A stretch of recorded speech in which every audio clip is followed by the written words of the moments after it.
Hello and welcome to the NC podcast. My name is Natasha Collins and I am the host and founder of NC Real Estate, which includes its members club for landlords and property investors to come and build profitable property portfolios that completely aligns with their goals. Today, I'm doing something completely different.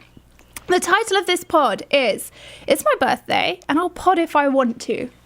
I am bringing back some of your most requested guests, the people that every time I see you all in real life, you go, hey, how's that person doing? So they are here. We are going to be celebrating my birthday, which at the time of this going out, I am already 6 days into my 31st year, but that's fine. We're celebrating. This is a outside the box podcast. We're going to step away from property. Let me bring you into my normal everyday life and conversations, and I'm going to bring up the things that I've always wanted to ask. So I have got, backed by popular demand, my mum Melanie, my best friend Rach, and my sister Sophie on the podcast. Hello. So another big thing that came up about being in your 30s was the fact that now everything's lovely and you don't care about all of these different things, and you're so much more confident and you have time for yourself, and it was quite a bland blogging atmosphere. So I want to know, where have you felt most confident in the past but now don't care about even talking about it? Mine was when I got the job that I wanted after I had 2 small children. And, it felt very important that, I had a job that's successful at and earning good money. But actually coming through the other side of that, no, I don't care about that. And that's again, not something that I'm particularly happy about as work. It's the other side of work now. I enjoy the leisure side, and that's more important to me. That's really interesting. I wonder if I'll ever get to that stage, because I work a lot. Like work, it seems to be the one thing that happens consistently for me, and I'm not very good at switching off. And I wonder if I will get to that stage where I'm like, I'm done with work. I just want to chill out and relax. Yeah, it's difficult, I think. I don't know that you do it by choice. I think sometimes it's pushed on you, and then you realise that it doesn't matter so much. But that's my experience. I don't know. You're all very different. You're all very successful in your careers at the moment, so I don't know. One thing that I used to be really confident with that, again, I don't care about now, which is talking about career, is working my way up in corporate. I always thought that I was going to reach the top with that, and that was where I was going to go. And then one foul swoop of something really badly going wrong, and I was like, right, I'm out.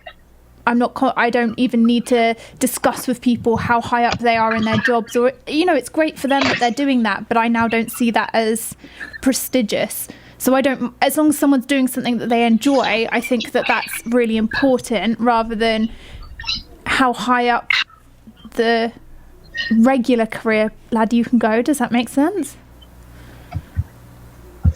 Yeah, definitely. Yeah.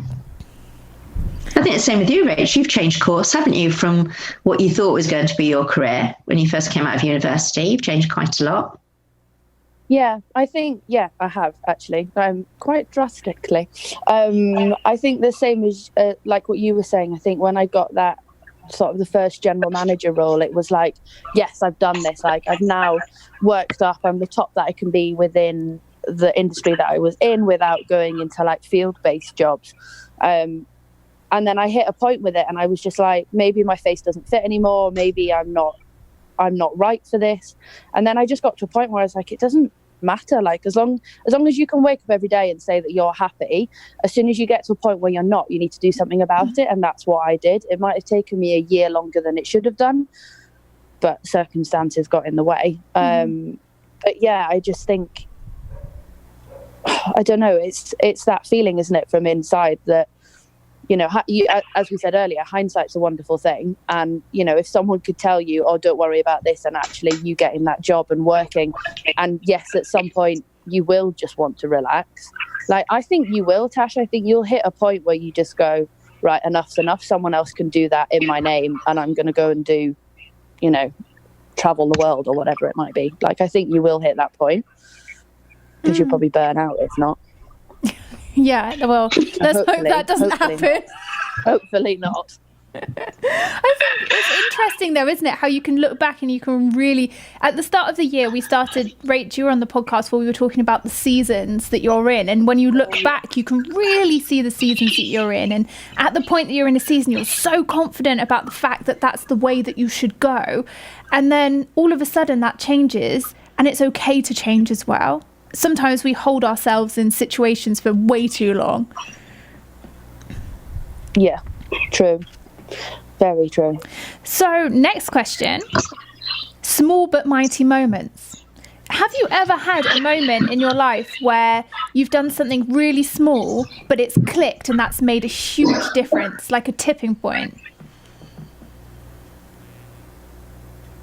I think for me, it was deciding that I wanted to move back to kind of closer to family, and making that decision made that I now do what I do now.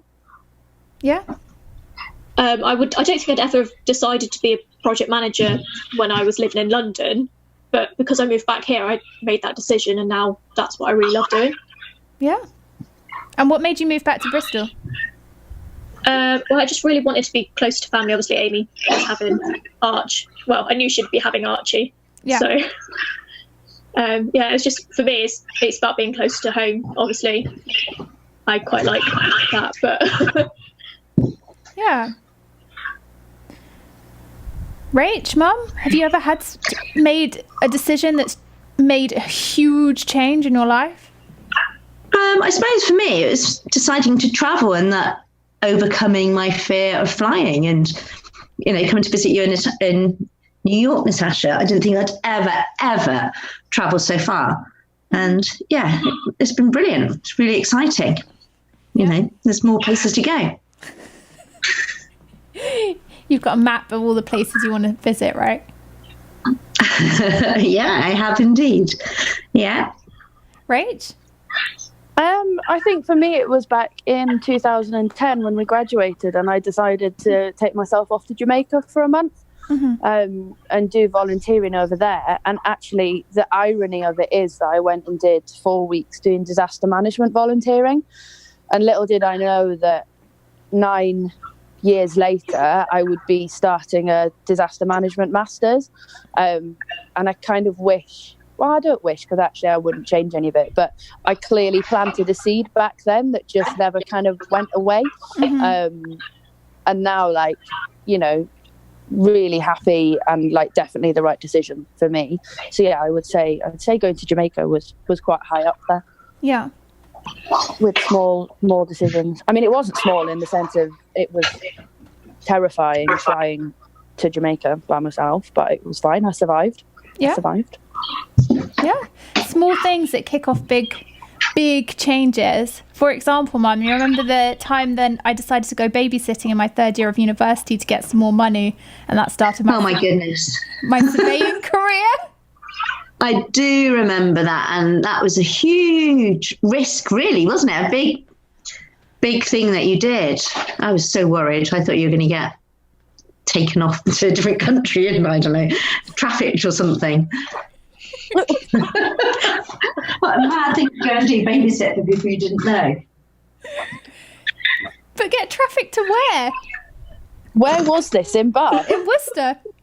Oh gosh. Yeah, that's all right. We didn't even know the wife. You didn't know the mother of the children. That's what worried me. You've never met her. Yeah, but the chap that I babysat for was a surveyor, and I needed the money. I was trying to get myself out of a lot of debt from university. You gave me a few headaches there, Natasha. I was so worried about you. But that was how this surveying career started, wasn't it? Because he then said to me after a couple of weeks of babysitting, "You'd make a good surveyor. I know someone who's got a job for you." That's true. That's true. That's what started it all. Yeah, and here I am. So that was a small but mighty decision that completely changed the course of things. And I actually think that over the years, it's those small decisions that really do add up to the big changes.